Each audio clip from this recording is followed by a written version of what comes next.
Recorded Books and One Click Digital present The Monk by Matthew Lewis, narrated by Jefferson Mays. This book was recorded with permission by Oxford University Press. This recording is protected by copyright, and unauthorized copying is strictly prohibited. And now, The Monk. Volume 1, Chapter 1. From Measure for Measure. Lord Angelo is precise, stands at a guard with envy, scarce confesses that his blood flows or that his appetite is more to bread than stone.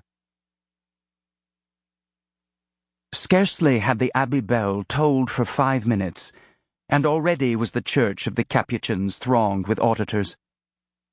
Do not encourage the idea that the crowd was assembled either from motives of piety or thirst of information. But very few were influenced by those reasons.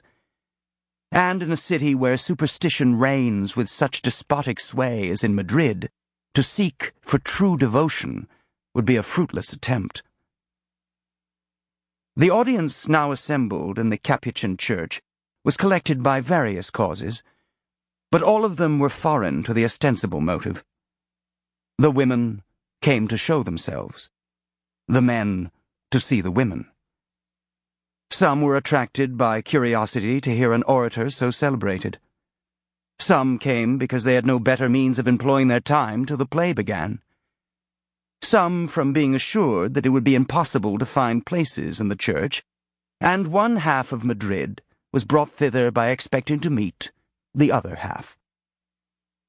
The only persons truly anxious to hear the preacher were a few antiquated devotees and half a dozen rival orators, determined to find fault with and ridicule the discourse.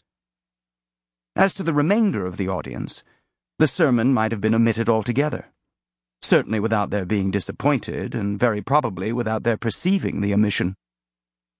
Whatever was the occasion, it is at least certain that the Capuchin church had never witnessed a more numerous assembly.